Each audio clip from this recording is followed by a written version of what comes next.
Universitas Teknologi Sumbawa hadir sebagai salah satu wujud kami dalam bidang pendidikan dan penerapan teknologi.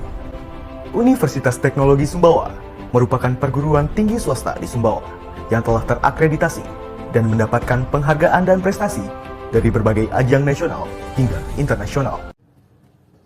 Assalamualaikum warahmatullahi wabarakatuh. Perkenalkan, saya Dian Intan Syafitri, salah satu dosen pada program studi akuntansi Fakultas Ekonomi dan Bisnis Universitas Teknologi Sumbawa. Video ini dibuat sebagai bentuk dokumentasi pernyataan diri dosen dalam unjuk kerja Tridharma perguruan tinggi saya yang biasanya disingkat PDD UKTPT dalam unsur pendidikan. Di dalam video ini, saya akan menjelaskan salah satu mata kuliah yang saya ajarkan, yaitu analisis laporan keuangan. Analisis laporan keuangan ini mencakup dua kategori besar, yaitu yang pertama mengenai fondasi dan analisis aktivitas, di mana ini nanti akan membahas kerangka analisis laporan keuangan, pelaporan, dan analisis akuntansi, yaitu akuntansi akrual, serta analisis aktivitas, pendanaan, investasi, dan operasi. Yang kedua adalah mengenai analisis lanjutan dan valuasi, di mana ini nanti akan membahas analisis arus kas, laba berulang atau operasional, selanjutnya pengembalian modal, serta analisis ekuitas dan model valuasi. Referensi utama yang digunakan dalam mata kuliah analisis laporan keuangan yaitu buku KR Subramanyam, penerbit Salemba 4, buku 1 dan 2 tahun 2019. Capaian pembelajaran lulusan pada program studi akuntansi yang diharapkan adalah CPL 1 mampu menunjukkan integritas sebagai individu yang memiliki nilai moral, kemanusiaan, dan etika. CPL 2 memahami dan menerapkan konsep akuntansi dasar seperti akuntansi keuangan, akuntansi manajerial, audit, sistem informasi, dan perpajakan. CPL 3 mampu menggunakan alat kualitatif dan kuantitatif dalam akuntansi dan bisnis untuk membuat informasi keuangan yang relevan untuk pengambilan keputusan bisnis dalam suatu organisasi. Selanjutnya, capaian pembelajaran mata kuliah yang diharapkan adalah CPMK 1 mampu menjunjung tinggi nilai kemanusiaan dalam menjalankan tugas berdasarkan agama, moral, dan etika, serta taat hukum dan disiplin dalam kehidupan bermasyarakat dan bernegara. CPMK 2 mampu menunjukkan sikap bertanggung jawab atas pekerjaan di bidang keahliannya secara mandiri. CPMK 3 mampu menguasai konsep teoritis secara mendalam tentang kerangka dasar penyajian dan penyusunan laporan keuangan, kebijakan dan prinsip-prinsip akuntansi, siklus akuntansi, pengakuan pengukuran penyajian, dan pengungkapan elemen-elemen laporan keuangan, serta analisis laporan keuangan, serta memahami etika bisnis dan kode etik profesi akuntansi. CPMK 4 mampu menyusun laporan hasil analisis atas informasi keuangan dan non-keuangan, serta pengungkapan terkait yang relevan dan andal untuk pengambilan keputusan manajerial dengan menerapkan teknik dan metode analisis akuntansi dan keuangan. CPMK 5 mampu mengoperasikan dan memanfaatkan perangkat lunak dalam rangka penyusunan laporan keuangan, anggaran, administrasi perpajakan, pengauditan, dan penelitian. CPMK 6 mampu mengambil keputusan secara tepat dalam konteks penyelesaian masalah di bidang keahliannya berdasarkan hasil analisis informasi dan data dengan mengkombinasikan kompetensi teknikal dan keahlian profesional untuk menyelesaikan penugasan kerja. Proses pembelajaran pada mata kuliah ini nanti dilakukan bisa secara luring dan daring. Perkuliahan dilakukan selama 16 kali pertemuan. Pertemuan 1 sampai dengan pertemuan minggu ke-7 itu adalah pembahasan materi. Pertemuan minggu ke-8 ujian tengah semester. Pertemuan minggu ke-9 sampai dengan minggu ke-15 itu juga pembahasan materi. Selanjutnya untuk pertemuan minggu ke-16 itu ujian akhir semester. Dalam proses perkuliahan, mahasiswa akan diberikan tugas secara mandiri dan kelompok. Secara mandiri, mahasiswa akan diberikan latihan soal serta melakukan resume dan membuat makalah serta PowerPoint yang akan digunakan dalam proses belajar mengajar di kelas. Akan ada kuis yang diselenggarakan baik itu di awal kelas, di pertengahan maupun di akhir kelas.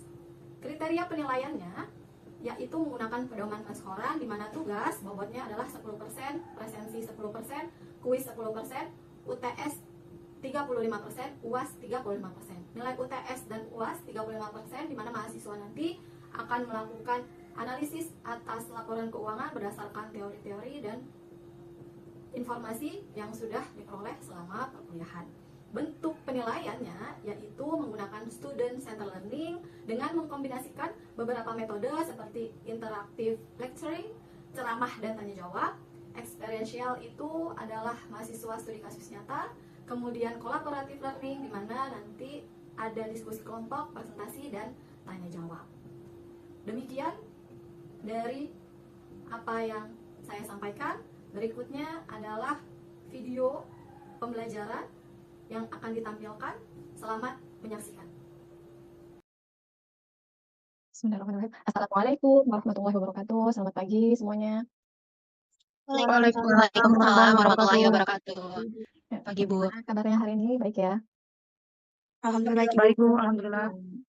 Oke, sama seperti minggu lalu. Minggu ini juga ada yang presentasi. Yang presentasi apakah sudah siap? Sudah, Ibu. Oke. Materi kita minggu ini itu adalah analisis kredit, pertemuan minggu ke-13. Minggu lalu itu pertemuan minggu ke-12 kita sudah membahas materi mengenai analisis prospektif, gitu ya. Ada tugas, semuanya sudah mengumpulkan? Sudah ya? Sudah, Ibu. Sebelum kita mulai perkuliahan hari ini, kita berdoa terlebih dahulu, berdoa dipersilahkan.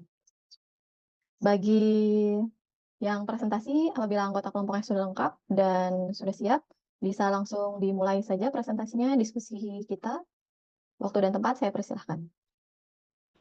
Perkenalkan, saya dari kelompok 9 dengan anggota kelompok saya yaitu Septi Ramdayanti dan Sinar Cahyani. Pada siang hari ini kami akan mempresentasikan hasil kelompok kami yaitu materi yang berjudul analisis kredit likuiditas. Nah, dalam era dinamika ekonomi modern, kesehatan keuangan suatu entitas bisnis tidak hanya diukur dari seberapa besar profitabilitas atau keuntungan yang mampu dicetak di atas kertas. Banyak perusahaan yang mencatat laba bersih yang besar, namun pada akhirnya mengalami kebangkrutan atau kesulitan operasional yang masif. Hal ini seringkali disebabkan oleh ketidakmampuan manajemen dalam mengelola aspek fundamental keuangan jangka pendek yang dikenal sebagai likuiditas. Likuiditas memegang peranan yang sangat krusial karena mencerminkan kemampuan real perusahaan untuk melunasi seluruh kewajiban keuangan jangka pendek yang segera jatuh tempo dengan menggunakan aset-aset lancarnya. Pengelolaan likuiditas erat kaitannya dengan manajemen modal kerja atau working capital yang berputar dalam siklus operasional harian perusahaan. Mulai dari pengelolaan kas, penagihan piutang usaha, hingga perputaran persediaan barang dagang. Bagi kreditor, investor maupun manajemen internal melakukan analisis kredit likuiditas melalui instrumen rasio keuangan merupakan langkah preventif guna menilai risiko gagal bayar atau default rise. Nah, untuk materi yang pertama yaitu menurunkan harga dengan drastis. Yang ketiga, liquid perbankan. Kemampuan bank untuk memenuhi penarikan dana oleh nasabah, penarikan tunai, transfer, dan memenuhi permintaan kredit yang diajukan nasabah. Yang ketiga, cara mengubah likuiditas perusahaan atau rasio likuiditas. Likuiditas sebuah perusahaan, investor atau manajemen biasanya menggunakan rasio likuiditas atau liquid ratio. Ada 3 rasio utama yang sering digunakan, yaitu rasio lancar atau current ratio. Rasio ini mengukur kemampuan perusahaan membayar kewajiban yang dimilikinya. Cepat atau quick ratio, rasio yang lebih ketat karena mengeluarkan komponen persediaan atau inventory dari aset lancar, karena persediaan membutuhkan waktu paling lama untuk diubah menjadi kas dibandingkan aset lancar lainnya. Yang ketiga, rasio kas. Mengukur kemampuan perusahaan membayar utang jangka pendek hanya dengan kas dan secara kas, seperti deposito jangka pendek atau surat berharga yang sangat likuid. Ini adalah rasio yang paling komparatif. Untuk materi selanjutnya akan dilanjutkan oleh rekan saya, Sinar Cahyani. Untuk materi selanjutnya ada konsep dan jenis modal kerja. Adalah konsep fundamental dalam keuangan perusahaan yang mengukur efisiensi operasional dan kesehatan keuangan jangka pendek suatu bisnis. Secara sederhananya, modal kerja adalah dana yang harus tersedia untuk membiayai kegiatan operasional perusahaan sehari-hari, seperti membeli bahan baku, membayar gaji karyawan, membayar listrik, dan menutupi biaya operasional lainnya hingga perusahaan menerima uang dari penjualan produknya. Dalam akuntansi dan keuangan, terdapat 2 sudut pandang antara dua sudut pandang utama untuk mendefinisikan modal kerja. Yang pertama itu ada modal kerja kotor. Konsep ini melihat modal kerja secara kuantitatif, yaitu total keseluruhan dari aset lancar yang dimiliki perusahaan. Aset lancar ini adalah komponen yang dapat dicairkan menjadi uang tunai dalam waktu kurang dari 1 tahun. Contohnya itu ada kas, piutang, persediaan, biaya dibayar di muka.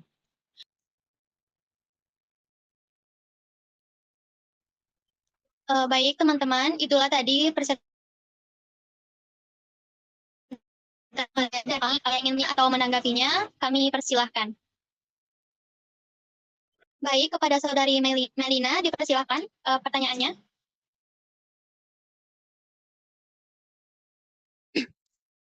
Izin bertanya, dalam ukuran likuiditas piutang usaha disebutkan bahwa jika periode penagihan jauh lebih lama dari syarat kredit. Misalnya syaratnya itu 40 hari, tapi realisasinya itu 75 hari. Itu menandakan bahwa upaya penagihan yang buruk atau pelanggan dalam kesulitan keuangan. Nah, sebagai analisis kredit, bagaimana cara kalian membedakan apakah keterlambatan ini murni karena efisiensi tim, penagihan yang buruk, atau memang karena risiko gagal bayar dari konsumennya? Terima kasih. Baik, terima kasih Melina. Mungkin ada lagi dari teman-teman yang lain yang ingin bertanya? Kami persilahkan. Dijawab oleh rekan saya, Sinar Cahyani. Dipersilahkan. Izin menjawab pertanyaan dari Melina. Tadi pertanyaannya itu, sebagai analisis kredit, bagaimana cara kita membedakan apakah keterlambatan ini murni karena efisiensi tim, penagihan yang buruk, atau memang karena risiko gagal bayar dari konsumen? Sebagai analisis kredit, kami akan membedakan dengan melihat sumber keterlambatan melalui analisis data piutang dan perilaku pelangganan. Jika keterlambatan terjadi pada banyak pelanggan secara umum, sementara kondisi keuangan pelanggan masih baik, kemungkinan penyebabnya adalah proses penagihan yang kurang efektif. Namun, jika keterlambatan hanya terjadi pada pelanggan tertentu dan disertai penurunan kemampuan bayar, meningkatnya piutang jatuh tempo atau riwayat pembayaran yang memburuk, maka hal tersebut lebih mengarah pada risiko gagal bayar pelanggan. Jadi pembedaannya itu dapat dilihat dari aging piutang, tren pembayaran pelanggan, dan efektivitas proses penagihan internal. Itu jawaban saya. Bagaimana, Melina? Terima kasih atas jawabannya.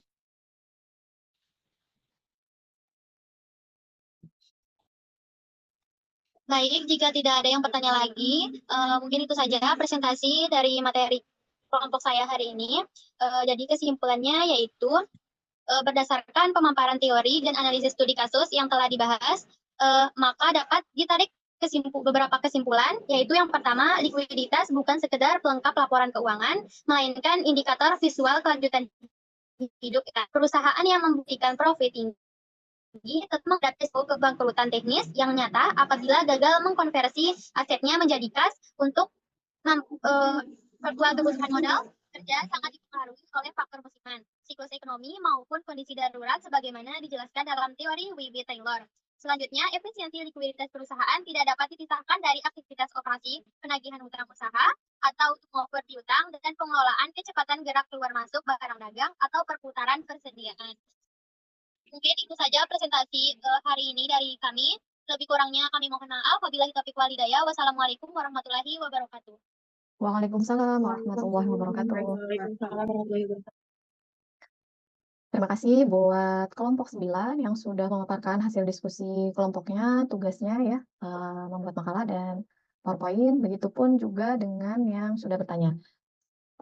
Tadi sudah disampaikan bagaimana analisis kredit yang bagian likuiditas itu dipaparkan oleh teman anggota kelompoknya. Ini ada materi tambahan yang akan saya sampaikan mengenai analisis kredit. Lihat jelas? Suara saya sudah terdengar jelas ya? Jelas ya, Bu? Tadi yang disampaikan oleh teman-temannya analisis kredit itu apa? Apa yo? Baru juga teman yang ngomong, baru menjelaskan. Gimana analisis kredit itu apa? Analis kredit itu suatu analisis yang digunakan oleh suatu perusahaan untuk menilai apakah perusahaan tersebut itu layak untuk diberikan kredit atau pinjaman, mungkin itu, Bu. Tadi yang disampaikan sama temannya bagaimana? Kira-kira ya itu termasuk bisa. Nah, sebelum saya masuk ke sana, yang akan kita bahas itu mengenai analisis kredit likuiditas, kemudian ada working capital, terus ada analisis likuiditas berdasarkan aktivitas operasi. Kredit itu perusahaan menilai dirinya sendiri, mampu nggak sih mereka itu bayar utang, bayar kewajiban, gitu ya. Nah, tujuannya untuk apa? Tujuan analisis kredit itu untuk meminimalkan risiko gagal bayar, baik itu pokok maupun bunga pinjaman. Dari sini paham? Analisis kredit itu apa? Paham ya? Paham, Paham, Ibu? Bu. Paham, Ibu. Ada dua fokus utama dalam melakukan analisis kredit. Yang pertama itu adalah analisis kredit likuiditas dan analisis kredit solvabilitas. Untuk analisis kredit yang likuiditas itu perusahaan mengukur dirinya apakah mampu membayar utang dalam jangka pendek yang kurang dari 1 tahun. Kalau untuk yang solvabilitas itu kemampuan membayar utang jangka panjang untuk menjaga kelangsungan usaha dari perusahaan. Ukuran utama dari likuiditas adalah modal kerja, rasio lancar, dan rasio cepat. Ini harus diperhatikan ya. Tadi juga disampaikan sama teman-teman yang presentasi. Ukuran likuiditas yang utama itu adalah modal kerja, rasio lancar, dan rasio cepat. Kemudian, kita langsung masuk ke pembahasan mengenai modal kerja. Jadi itu dilihat ya tadi ya. Ini ukuran utama likuiditas. Ada modal kerja, rasio lancar, dan rasio cepat. Analisis modal kerja, cara memperolehnya dengan rumus modal kerja bersih sama dengan rasio lancar dikurangi kewajiban lancar. Fungsinya untuk melihat margin proteksi perusahaan.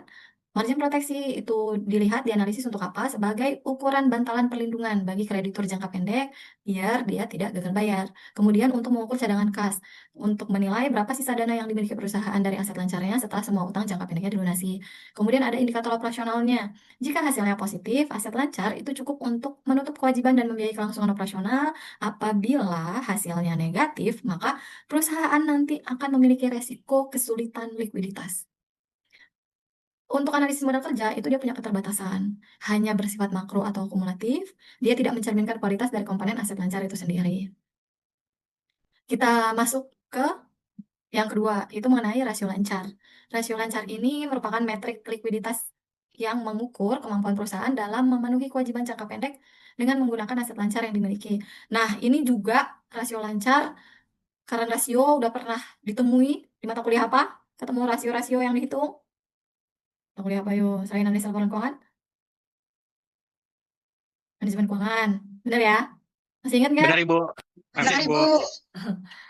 Nah, rumusnya untuk rasio lancar itu dapatnya dari aset lancar dibagi dengan kewajiban lancar. Aset lancar itu terdiri dari kas, setara kas, piutang usaha, persediaan, dan beban dibayar di muka. Kemudian kalau kewajiban lancar itu ada utang usaha, utang jangka pendek, dan utang lain yang jatuh temponya kurang lebih dari 1 tahun. Nah, rasio lancar itu tidak mencerminkan aliran kas masuk dan keluar yang dinamis di masa depan. Dua hal itu harus hati-hati. Nah, manajemen perusahaan tahu bahwa investor memantau rasio ini, sehingga mereka itu bisa memanipulasi secara legal menjelang akhir tahun fiskal. Perusahaan juga bisa menunda pembelian persediaan secara kredit, atau perusahaan juga bisa tuh mempercepat pelunasan utang jangka pendek menggunakan kas sesaat sebelum tanggal pelaporan keuangan agar rasio lancar ini nanti mereka terlihat lebih bagus dari yang sebetulnya. Kemampuan pendanaan masa depan, di mana rasio ini hanya melihat aset yang sudah dimiliki perusahaan hanya saat ini saja. Rasio ini itu gagal menangkap fleksibilitas keuangan eksternal. Maksudnya adalah perusahaan dengan rasio lancar rendah itu bisa jadi sangat aman jika mereka memiliki komitmen pinjaman terbuka dari bank yang siap dicairkan kapan saja saat dibutuhkan. Nah, kemudian ini itu rentan terhadap distorsi musiman. Tiga pendekatan dari analisis komparatif. Ini ya, kita sekarang lanjut untuk angka current ratio, itu dia tidak akan berarti apa-apa jika berdiri sendiri sebagai angka tunggal.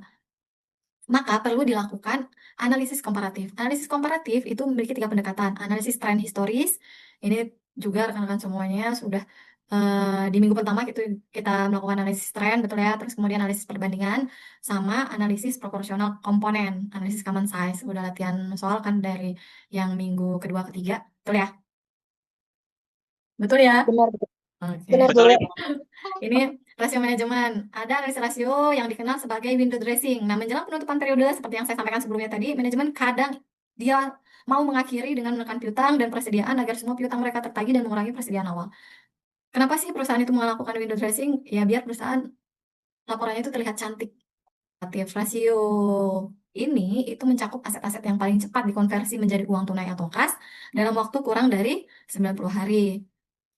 Persediaan ini itu seringkali merupakan aset lancar yang paling tidak liquid dan tidak masuk dalam rasio hasil tes ini. Hanya melihat masa lalu, what if analisis menggunakan rasio-rasio tersebut untuk memproyeksikan skenario masa depan. Beberapa variabel sensitif yang paling sering diuji oleh analis itu adalah skenario penurunan nilai persediaan. Pertanyaannya, dijawab ya, bagaimana kalau 30% dari persediaan barang dagangan saat ini itu ternyata usang atau rusak atau tidak laku sehingga nilainya harus dihapus. Analisis apa yang harus dilakukan? Akan mengurangi nilai persediaan sebesar 30% di formula aset lancar, lalu menghitung dampak penurunannya terhadap current ratio. Ada beberapa skenario yang dilakukan. Skenario piutang macet, kemudian ada skenario penundaan penagihan, skenario penghentian fasilitas kredit. Kita pakai angka-angka atau laporan keuangan yang sebelumnya sudah digunakan untuk mengerjakan tugas ya. Jadi biar nyambung tuh dari awal yang analisis tren, terus analisis perbandingan sama analisis common size-nya.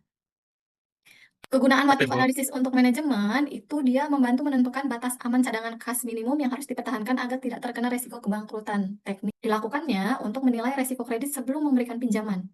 Bank akan memastikan bahwa bahkan di dalam skenario terburuk sekalipun perusahaan itu masih punya kapasitas cakupan utang yang aman. Keterbatasannya itu terlalu menyederhanakan masalah. Kenapa? Tentukan pada asumsi. Jadi hanya berdasarkan asumsi-asumsi. Hasil akhir dari analisis ini sangat bergantung pada subjektivitas analis saat menentukan persentase penurunan, apakah 10%, 20%, atau 50%. Jika asumsinya salah, hasil proyeksinya juga akan menjadi tidak akurat. Nah, untuk analisis likuiditas berdasarkan aktivitas operasi, itu dari kas dari penjualan. Arus kas prospektif merupakan likuiditas sejati berasal dari aliran kas yang masuk untuk masa depan perusahaan, bukan sekedar angka aset di neraca saat ini. Ada analisis perputaran yang dilakukan, analisis perputaran piutang, dan analisis perputaran persediaan. Ini sudah sering latihan soal, betul, di mata kuliah lainnya pun. Analisis kredit apa? Analisis kredit itu analisis yang digunakan untuk mengukur kemampuan perusahaan dalam memenuhi kewajibannya. Iya, betul sekali. Iya. Terima kasih, tadi sudah memperhatikan. Yang lain bagaimana, paham ya? Diingat, sederhananya adalah seperti itu. Nah, ada dua indikator utama dari analisis kredit, apa aja? Analisis kredit, Analisis solvabilitas dan likuiditas. ya. Suaranya yang lain mana nih? Kemudian, kreditur itu menggunakan kombinasi analisis ini untuk menentukan kelayakan kredit, tingkat bunga, dan batasan perjanjian. Nah, itu tadi materi yang saya tambahkan. Jangan lupa tugasnya. Ada tugas beberapa, itu saya rincikan, silahkan dikerjakan. Langsung dikumpulkan saat ini ya. Terima kasih buat semuanya. Terima kasih buat yang sudah presentasi. Terima kasih teman-teman yang dan rekan-rekan yang sudah bertanya. Semoga apa yang kita pelajari hari ini itu bisa bermanfaat. Jangan lupa tugasnya. Assalamualaikum warahmatullahi wabarakatuh. Terima kasih semuanya. Waalaikumsalam warahmatullahi wabarakatuh. Terima kasih juga, Ibu. Waalaikumsalam warahmatullahi wabarakatuh. Sampai ketemu minggu depan ya. Tugasnya diingat. Siap, Ibu. Ya, Ibu. Siap.